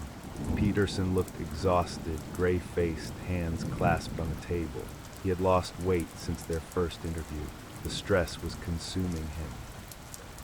Kovac entered with a thick folder, set it on the table with deliberate weight. She took her seat, maintained silence for 10 seconds while making eye contact with Peterson. His gaze dropped first. Graham, she began, we are past the point of partial truths. You understand that? His attorney leaned forward. Detective, my client has cooperated fully. Your client has lied repeatedly, Kovac interrupted, still watching Peterson. About his relationship with Marcus Tully, about the nature of their business dissolution, about his knowledge of events from 1997. She opened the folder, removed the manifest fragment photograph. About this. Peterson stared at the image, his jaw tightened. That is a fragment of a freight manifest from July 1997, Kovac continued. Found at the murder scene. Notice the handwritten notations in the margin. 3 sets of initials, dollar amounts, dates, RC. Ray Chenoweth, GP. That is U. Graham, MT. Marcus Tully. These are records of embezzled funds from a Great Lakes Transport Corporation contract. The attorney started to speak, but Peterson raised a hand, stopping her. His voice was hoarse. How much do you know? Everything, Kovac said. Phantom invoices, shell accounts, inflated charges. $130,000 stolen over 18 months. We have forensic accounting analysis, archived corporate records, Tully's personal documentation. We know you were involved. We know Chenoweth orchestrated it. We know Tully suspected even then, but could not prove it conclusively. Peterson closed his eyes. It was a long time ago. It became current when Tully decided to expose it, Kovac said, when he spent 6 months gathering evidence to report to federal authorities, when he confronted Chenoweth 2 days before he was murdered. The attorney interjected. You cannot possibly believe my client is responsible for. I believe your client participated in the original crime, Kovac said. I believe he has knowledge of subsequent events, and I believe he is looking at accessory to murder charges unless he provides complete and truthful testimony right now. Peterson opened his eyes, looked at his attorney, then back to Kovac. I did not know Ray was going to kill him. But you knew about the confrontation, Kovac said. Ray called me January 13th, late evening. He was furious. Said Tully had contacted him, threatened to expose everything. Ray was panicking, talking about his career, his reputation, criminal charges. I told him to stay calm, that maybe we could negotiate with Tully, offer him something. But Chenoweth did not negotiate. I do not know exactly what he did, Peterson said quickly. He stopped answering my calls after that night. Then I heard about Tully being found dead, and I knew what Ray had done. Kovac leaned forward. Why did you not come forward? Peterson's voice cracked, because I was terrified, because I was complicit in the original crime, because Ray made it clear years ago that if anyone talked, we would all go down together. He has always been like that, controlling, threatening. I have been afraid of him for 20 years. Tell me about 1997, Kovac said. How did it start? Peterson took a shaky breath, composing himself. Ray approached me first. He was operations manager. I was handling logistics documentation. He explained how we could manipulate the invoicing, create paper trails for work that never happened, equipment that was never rented. He said it was victimless, that the corporation would never notice, that we deserved compensation for the real work we were doing. He was very persuasive. And Tully. Marcus was not part of the planning, but he started noticing discrepancies in the payment schedules, questioning invoices. Ray brought him in, convinced him it was a one-time thing to compensate for contract overruns. Marcus was reluctant, but he needed the money. His wife was sick, medical bills piling up. Ray played on that vulnerability. Kovac made notes, keeping her expression neutral. How was the money distributed? Through a third-party payment processor Ray set up. It looked like legitimate subcontractor payments on paper. We each received installments over the 18-month contract period. Marcus stopped accepting payments after his wife died. He wanted out. Ray and I continued for another 6 months, then ended it when the contract concluded. Did Tully threaten to report it back then? No, he was grieving, withdrawn. He kept his documentation but never acted on it. Ray and I assumed he would not risk exposing himself. We all just moved on, or tried to. Until last year, Kovac said. Peterson nodded miserably. When Ray got promoted, it changed something in Marcus. I think he saw Ray being rewarded, celebrated, while Marcus was alone, struggling with his daughter's estrangement, living in that warehouse. It must have felt like an injustice he could not ignore anymore. Did Chenoweth tell you he was going to Tully's building the night of January 14th? No, I did not hear from Ray again until after the body was discovered. Then he called me very calm and said the problem was resolved. That was all, just the problem is resolved. I understood what he meant. Kovac closed the folder. You are going to testify to all of this, in detail, under oath. You are going to provide complete documentation of the 1997 embezzlement scheme and your communications with Chenoweth regarding Tully's investigation. The attorney started to negotiate in exchange for immunity. In exchange for not being charged as an accessory to murder, Kovac said firmly. You will still face consequences for the embezzlement, but you will not go to prison for 25 years. That is the deal. Peterson looked at his attorney, who nodded slowly. He turned back to Kovac, his voice barely audible. I will testify. In interview room 2, Ray Chenoweth sat with military posture, his attorney beside him, an expensive suit from a Twin Cities firm, a man accustomed to corporate defense. Chenoweth looked composed, almost annoyed at the inconvenience. Lieutenant Marsh conducted the interview with Vargas observing, taking detailed notes. The recording equipment captured everything. Mr. Chenoweth, Marsh began, you were previously questioned regarding your whereabouts on the night of January 14th into the morning of January 15th. You stated you were at home in Superior, Wisconsin, approximately 20 miles from the crime scene. That is correct, Chenoweth said smoothly. Can anyone corroborate that? I live alone. I was home watching television, then went to bed around 11 p.m. Marsh nodded. We have security footage from a camera 3 blocks north of Marcus Tully's building. It shows a vehicle matching your assigned company truck passing through the Harbor District at 1:14 a.m. on January 15th. Chenoweth did not flinch. I doubt that. My truck was parked in my driveway all night. The vehicle has a distinctive scrape on the rear quarter panel. Same location, same pattern as your truck. We have photographs. Someone else's vehicle, Chenoweth said. Coincidence. Marsh placed a photograph on the table. The paint transfer analysis results. Microscopic paint particles recovered from Marcus Tully's jacket. These particles match the specific paint formulation used on your truck. The transfer pattern matches the scrape on your vehicle's quarter panel. This is not coincidence, Mr. Chenoweth. This is physical evidence placing you at the crime scene. The attorney interjected. This is circumstantial at best. There's also fiber evidence, Marsh continued. Synthetic threads embedded in the carpet of Tully's office, consistent with floor mats from Great Lakes Transport Corporation fleet vehicles. Fiber analysis confirms a match to mats in your truck. Chenoweth's composure cracked slightly, his jaw tightened. I visited Marcus occasionally, business discussions. The fibers could be from any previous visit.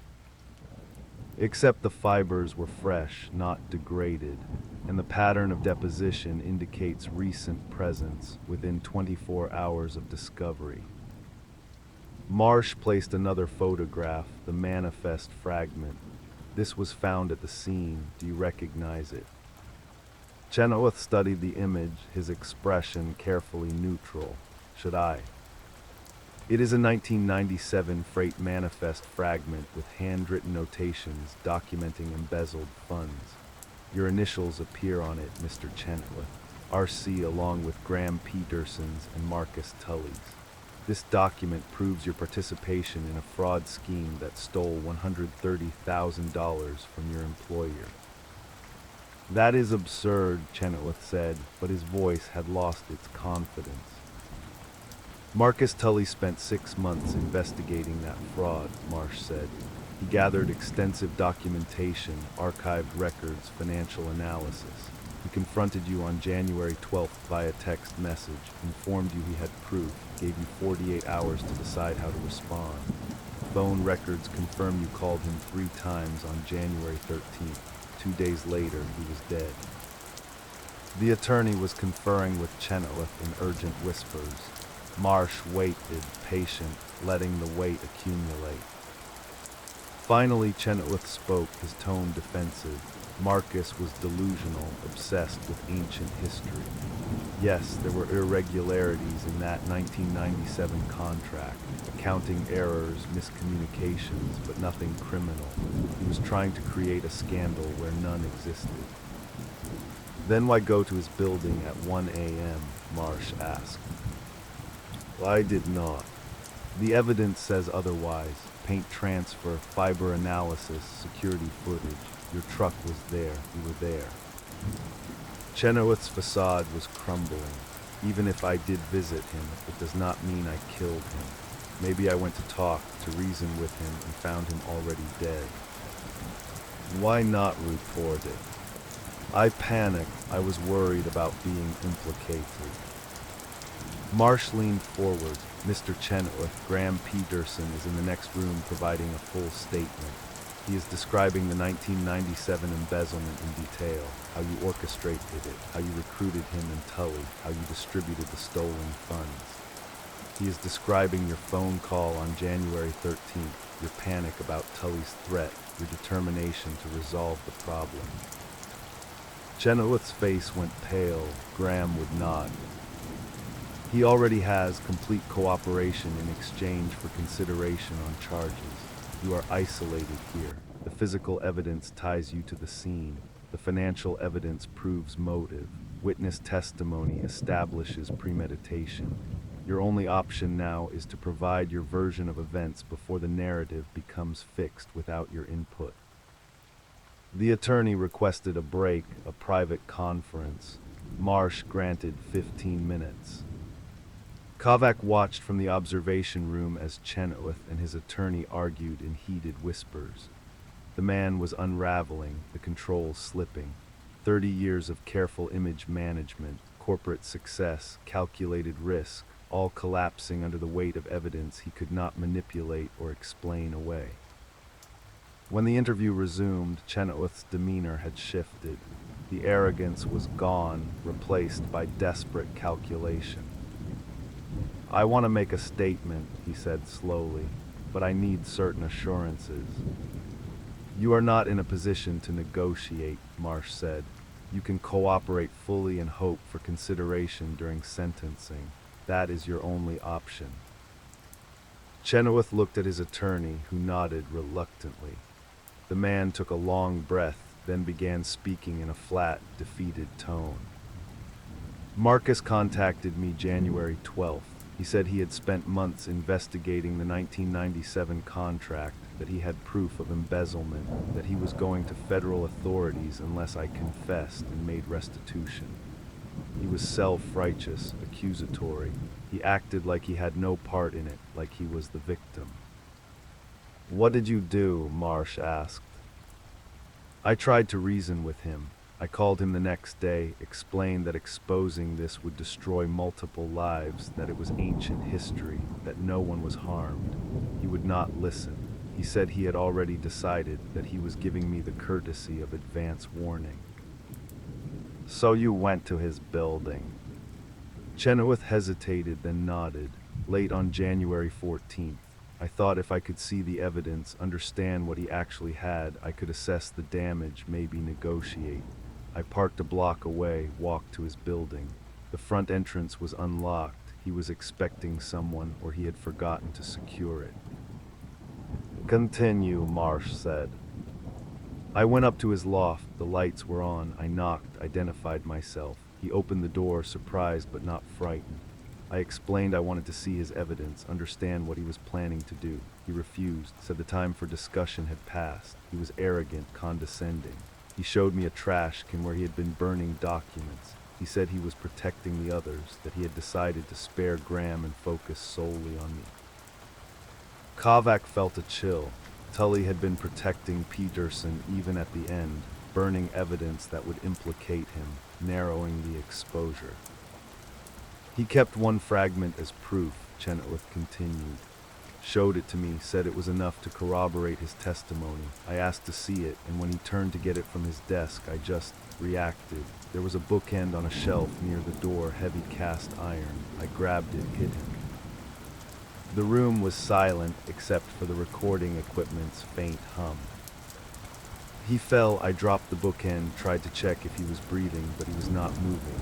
I panicked. I looked for the fragment, could not find it immediately. I wiped down surfaces I had touched, moved some items to make it look like a burglary, took his wallet, and I left. "What did you do with the wallet?" Marsh asked. "Threw it in a dumpster near my home. I do not remember which one." "And the book, Left it there. I was not thinking clearly. I just wanted out." Marsh made notes. The fragment was behind the radiator. Tully hid it when he realized you were coming, while he was burning the other documents. Chenoweth closed his eyes. I did not plan to kill him. I just wanted to stop him from destroying my career, my reputation. Everything I built would have been gone, 30 years of work erased. "So you erased him instead," Marsh said quietly. The attorney was preparing for damage control, already strategizing a defense based on heat of passion, lack of premeditation, overwhelming pressure. But Kovac knew the prosecution would have no difficulty proving Chenoweth's guilt. The confession was detailed, corroborated by physical evidence, supported by witness testimony. The man was done. Back in the conference room, Kovac reviewed the recorded statements with Vargas and Marsh. The case was solid: confession, physical evidence, financial motive, witness cooperation. Chenoweth would face murder charges. Peterson would testify in exchange for reduced consequences, and justice would finally reach across 22 years. But Kovac felt no satisfaction, only weary sadness. 2 men's lives destroyed by decades-old greed, a 3rd man dead for choosing to expose the truth. Lee Tully would have to live with the knowledge that her father died pursuing accountability, that their estrangement meant she never got to reconcile with him. The harbor community would process another loss, another betrayal. "He was protecting Peterson at the end," Vargas said quietly, reviewing Chenoweth's statement. "Burning the documents that would expose him, keeping only enough to implicate Chenoweth." "Selective justice," Kovac said. "Tully had his own code. Chenoweth orchestrated the scheme, profited the most, and got promoted while Tully struggled alone. But Peterson had shown regret, lived with guilt. Tully was trying to balance the scales his way." "It cost him his life," Marsh said. Kovac looked out at the frozen lake visible through the window, the gray expanse of ice and snow stretching to the horizon. Somewhere beneath that frozen surface, generations of ships rested in cold darkness, stories and secrets preserved in the deep. Some truths stayed buried. Others surfaced when conditions shifted, when pressure built, when someone decided the weight of silence had become unbearable. Marcus Tully had carried that weight for 20 years, then chose to set it down. The choice had killed him, but it had also exposed the rot, brought consequences to a man who had believed himself untouchable. There was something to that, Kovac thought, something that mattered, even if the cost was terrible. Her phone buzzed, a text from the district attorney's office. Formal charges filed against Chenoweth, arraignment scheduled, case proceeding. The machinery of justice turning, slow but inexorable. Outside, the January afternoon was fading into early dusk, the temperature dropping toward another sub-zero night. Kovac gathered her files, preparing for the next phase, coordinating with prosecutors, finalizing evidence chains, ensuring nothing slipped through procedural gaps. But first, she needed to call Lee Tully and tell her they had found her father's killer, that his final investigation had succeeded, that justice was coming even if reconciliation never could. It would be a hard conversation, they always were. The interrogation room in Duluth Police Department held a specific kind of cold that had nothing to do with the January temperature outside. Detective Sarah Kovac sat across from Ray Chenoweth, watching him process the walls closing in around him. His attorney, a sharp woman from Minneapolis named Hartley, reviewed documents with mechanical precision. The paint transfer evidence sat on the table between them, bagged and labeled, beside enlarged photographs of microscopic fiber matches. Chenoweth had stopped talking 40 minutes ago. He stared at the evidence with the expression of a man watching his entire life collapse in real time. The fiber analysis had come back that morning. Wool blend from his truck's floor mat transferred to Marcus Tully's jacket during the struggle. Combined with the paint transfer, the security footage from the adjacent warehouse showing his vehicle, and Graham Peterson's corroborating testimony, the physical evidence had become insurmountable. Mr. Chenoweth, Kovac said quietly, we have you at the scene. We have motive documented in Marcus Tully's own records. We have your former partner's testimony about the 1997 embezzlement scheme. We have the manifest fragment that proves Tully was building a case against you. She paused, letting each point settle. You can help yourself by explaining what happened that night. Hartley leaned close to her client, whispering. Chenoweth shook his head slowly, then faster, his composure finally fracturing. He would not let it go, Chenoweth said, his voice thick. 22 years, and he could not let it go. Kovac kept her expression neutral, her pen ready. Tell me about January 14th.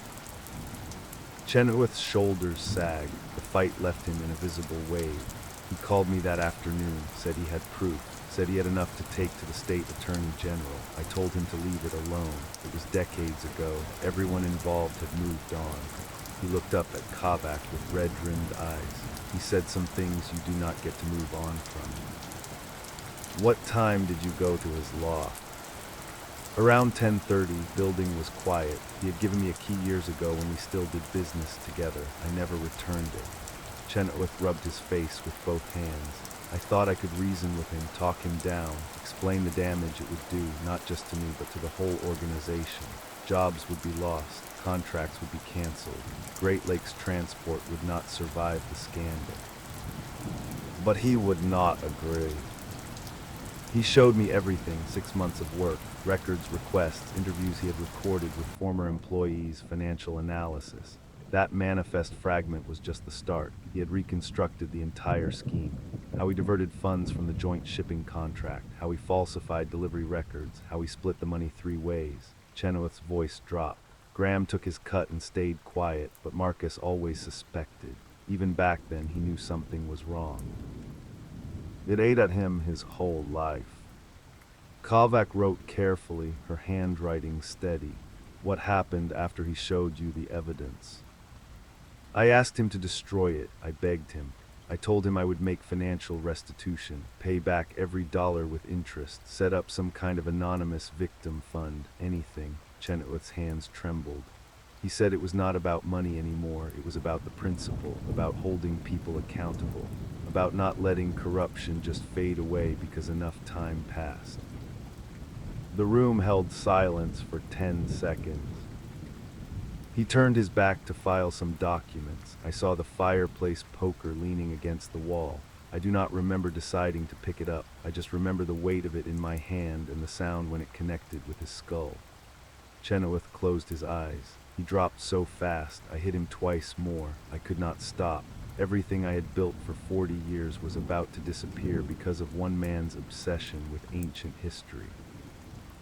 Kovac felt the familiar nausea that accompanied confessions. No matter how many times she heard someone describe taking a life, the casual way violence entered the world never stopped shocking her. What did you do after?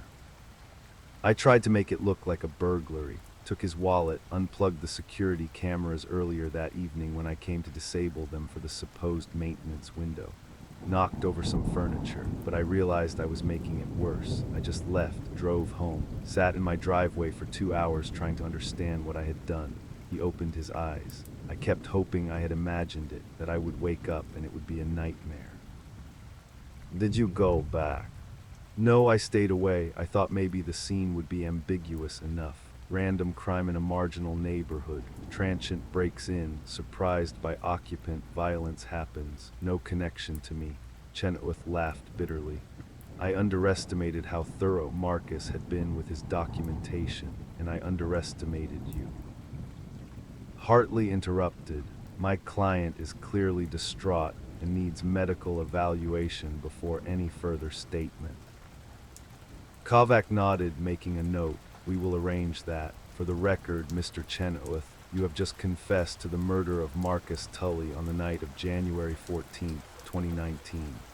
Is that statement accurate? Yes, Chenoweth's voice barely registered. I killed him. I killed a good man because I was too much of a coward to face what I had done decades ago. The formal processing took 3 more hours. Kovac coordinated with the district attorney's office, confirming charges of second-degree murder, evidence tampering, and conspiracy related to the original 1997 fraud. Graham Peterson's immunity deal held contingent on his full cooperation and testimony. The case file grew to 743 pages of documentation, spanning 22 years of financial crime and its violent conclusion. By the time Kovac left the station that evening, the temperature had dropped to 4 degrees. Lake Superior stretched dark and frozen to the east, the harbor lights reflecting off ice formations along the shore. She drove to the converted warehouse where Marcus Tully had lived and died, parking across the street. The building showed no sign of the violence that had occurred 3 weeks prior. Yellow tape had been removed. Life continued. A couple exited the lobby carrying grocery bags, laughing about something, their breath forming clouds in the frigid air. Kovac thought about the moment Chenoweth had picked up that poker, the instant when fear and self-preservation overrode every other consideration, the terrible simplicity of violence. Her phone buzzed. Nina Vargas, the forensic accountant, sending final numbers on the embezzlement total. $473,000 siphoned from the joint shipping contract between 1997 and 1999, split 3 ways with Chenoweth orchestrating and taking the largest share. Money that had funded his rise through Great Lakes Transport Management, his comfortable lifestyle, his reputation as a shipping industry leader. All of it built on theft that Marcus Tully had never forgotten and never forgiven. Kovac drove to her apartment, a modest 2-bedroom in a quiet neighborhood north of downtown. She made tea, reviewed her notes, prepared for the extensive paperwork that would consume the next week. The confession simplified the legal proceedings, but created mountains of documentation requirements. Every statement needed corroboration. Every piece of evidence needed chain of custody verification. Every timeline needed precision. Her phone rang at 8:40. Leigh Tully's name appeared on the screen. Detective Kovac, they told me Ray Chenoweth confessed. Lee's voice carried exhaustion and something else. Relief, maybe, or resignation. Is it over? The investigation is complete. The district attorney is filing formal charges tomorrow morning. There will be a trial, but with his confession and the physical evidence, the outcome is not in doubt. Kovac paused. I am sorry this took so long, and I am sorry about your father. I keep thinking about the last conversation we had, 2 years ago at Thanksgiving. We fought about him selling the business to Peterson. I thought he was being stubborn and nostalgic, refusing to adapt to modern logistics methods. Now I understand he was already suspicious. He did not want to hand over company records to someone he did not trust. Lee's voice caught. I called him paranoid. I said he was living in the past. Then I left and did not talk to him for 2 years. Kovac recognized the weight of that regret. She had carried similar guilt about her own father, a harbor worker who had died in an equipment accident when she was 23. Their last conversation had been an argument about her decision to leave Duluth for police academy training.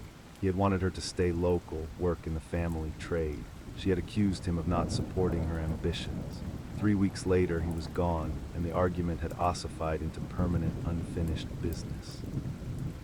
Your father spent his final months doing what he thought was right, documenting wrongdoing, pursuing accountability. That takes courage. Kovac kept her voice steady. He could have ignored what he suspected, let it stay buried, but he chose to act. That says something about his character. It also got him killed. Yes, it did, but that responsibility belongs entirely to Ray Chenoweth. Your father's choice to pursue justice was not wrong. Chenoweth's choice to commit murder was wrong. Do not conflate those things. Lee was quiet for a long moment. Will you let me know when the trial date is set? I want to be there. I want to hear Chenoweth explain himself in court. I will keep you informed about every development. Kovac made a note in her case file.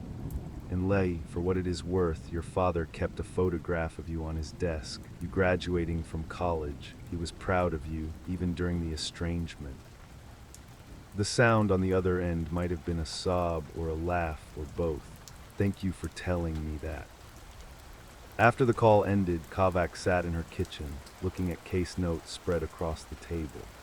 The torn manifest fragment sat in an evidence photo, its charred edge and cracked lamination marking it as a survivor of Marcus Tully's attempt to destroy his accumulated evidence.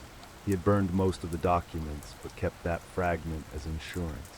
A single piece of paper linking 3 sets of initials to dollar amounts and shipping codes from 1997. One fragment saved for 22 years, eventually unraveling an entire conspiracy and revealing a murder. The trial began in late March, after the spring thaw had started breaking up the ice on Lake Superior. Ray Chenoweth pleaded guilty to second-degree murder and conspiracy to commit fraud, accepting a plea deal that recommended 25 years with possibility of parole after 17. Graham Peterson testified as agreed, his immunity protecting him from prosecution but destroying his reputation in the shipping industry. He sold his consulting business and moved to Arizona, disappearing from the maritime community that had defined his identity. Great Lakes Transport Corporation underwent federal investigation, resulting in leadership changes, restructured contracts, and restitution payments to defrauded clients. The company survived but diminished, its regional dominance broken by scandal and mismanagement revelations. Kovac attended every day of the proceedings, watching Chenoweth receive his sentence with the same resigned silence he had shown during the confession. No outbursts, no protestations of injustice. Just a man accepting the consequences of choices made in moments of fear and greed, compounded by violence committed in desperation. Lee Tully sat in the gallery throughout the trial, often beside Dale Corman, the harbor watchman who had discovered her father's body. Corman had taken a protective interest in Leigh, sharing stories about Marcus Tully's early years on the waterfront, his reputation for integrity, his quiet acts of generosity in the close-knit harbor community. The stories helped Lee reconstruct a father she had lost touch with during 2 years of estrangement. After the sentencing, Lee approached Kovac outside the courthouse. Spring wind blew off the lake, carrying the smell of thawing water and diesel from working boats. Detective, I wanted to thank you for everything, for not giving up on finding the truth. It is the job, Kovac offered a slight smile, but you are welcome. What will you do now? Move on to the next case. That is how it works, there is always another case. Kovac glanced toward the harbor, visible between downtown buildings. But I will remember this one. They do not all connect to something 20 years old. They do not all involve someone documenting their own evidence so thoroughly. Your father made my job possible. Without his meticulous records, we might never have understood the motive. Lee followed her gaze toward the water. He was always like that, keeping receipts, filing everything, maintaining logs. I used to think it was compulsive. Now I understand it was his way of holding on to truth, making sure things did not just disappear because people wanted them to. It is a good instinct in a world where people work very hard to make inconvenient truths disappear. Kovac shifted her bag to her other shoulder. What will you do now? Go back to Minneapolis, try to integrate what I have learned about my father into who I thought he was, grieve properly now that I understand the full story. Lee hesitated, and maybe visit Duluth more often. He loved this city. I should understand why. They shook hands and Lee walked toward her car, leaving Kovac standing on the courthouse steps. The detective watched the harbor for another minute, thinking about the frozen January morning when this case had begun. The ice formations along the shore, the brutal cold, Dale Corman's shocked discovery, the meticulous loft with its years of accumulated records. Marcus Tully had spent 6 months building a case against a man who thought he had escaped accountability decades ago. That investigation had cost him his life, but ultimately revealed the truth. The manifest fragment had survived the burning, preserved behind a radiator, waiting to tell its story. Some truths, Kovac reflected, refused to stay buried no matter how much time passed or how much effort went into concealment. They persisted, frozen but intact, until someone with enough determination brought them into the light. She returned to her car and drove to the station, already reviewing the file for her next case. A domestic assault in the central hillside neighborhood, escalating pattern, victim reluctant to press charges. Different circumstances, different players, but the same fundamental challenge. Finding truth in the spaces between what people said and what they did. The harbor district passed by her window as she drove, the converted warehouses and aging industrial buildings that defined Duluth's maritime identity. Her father had worked these docks for 30 years, coming home with stories about shipments and storms and the stubborn persistence of the harbor community. She had rejected that world, choosing law enforcement over maritime tradition, but found herself drawn back to it through her work. Maybe that was its own form of justice, honoring his memory by protecting the community he had loved. At the station, Captain Reeves met her in the hallway. Good work on the Tully case. Clean confession, solid evidence, no procedural issues for appeal, textbook investigation. It was thorough record-keeping that solved it. Victim did most of the work for us. Kovac paused. What do you have for me next? Reeves handed her a thin file folder. Domestic situation, like I mentioned. Patrol has been out there 4 times in 6 weeks. Victim keeps refusing to cooperate, but neighbors are increasingly concerned. Might be nothing, might be something serious building. Kovac took the file, recognizing the familiar pattern. The reluctance born of fear or hope or complicated emotional attachment. The slow escalation visible to everyone except the people living it. I will make contact tomorrow morning. Good and Kovac take tonight off. You have been living this Tully case for 3 weeks. Decompress before starting something new. She nodded, knowing he was right, but also knowing she would spend the evening reviewing the new file anyway. It was the job, understanding human behavior at its worst, finding patterns in chaos, holding people accountable for choices that destroyed others. That evening, she drove to the lakefront park where her father had taken her as a child. The sun set over the western hills, casting long shadows across the ice-free water. A few early-season boats moved in the shipping channel, their lights bright against the darkening sky. The air still held winter's bite, but spring's promise existed underneath it. Kovac stood at the railing, watching the boats and thinking about Marcus Tully's determination to document truth, regardless of personal cost. About Ray Chenoweth's moment of violence, destroying a life to protect a lie. About Lee Tully's regret over 2 years of estrangement that could never be reclaimed. About the manifest fragment that had survived fire and time and concealment to tell its story. Justice did not erase the harm. It did not return Marcus Tully to his daughter or undo the 22 years of living with suspicion and knowledge of unpunished wrongdoing. It did not remove the violence from that January night or restore the trust broken by fraud and conspiracy. But it insisted that truth mattered, that accountability existed, even delayed, that meticulous documentation and persistent investigation could untangle crimes committed decades apart but fundamentally connected. The boats moved through the channel, their navigation lights marking safe passage through darkness. Kovac watched them until the last vessel disappeared around the harbor's outer breakwater, then returned to her car. Tomorrow would bring new cases, new complications, new instances of human beings making choices that harmed others and then worked to hide those choices from consequence. But tonight the Tully case was resolved. Ray Chenoweth would serve his sentence. Graham Peterson would live with his disgrace. Lee Tully would process her grief with understanding. And Marcus Tully's 6 months of meticulous investigation would stand as evidence that some people refuse to let truth disappear, regardless of personal cost. Kovac drove home through streets she had known her entire life, the city quiet in the early spring evening.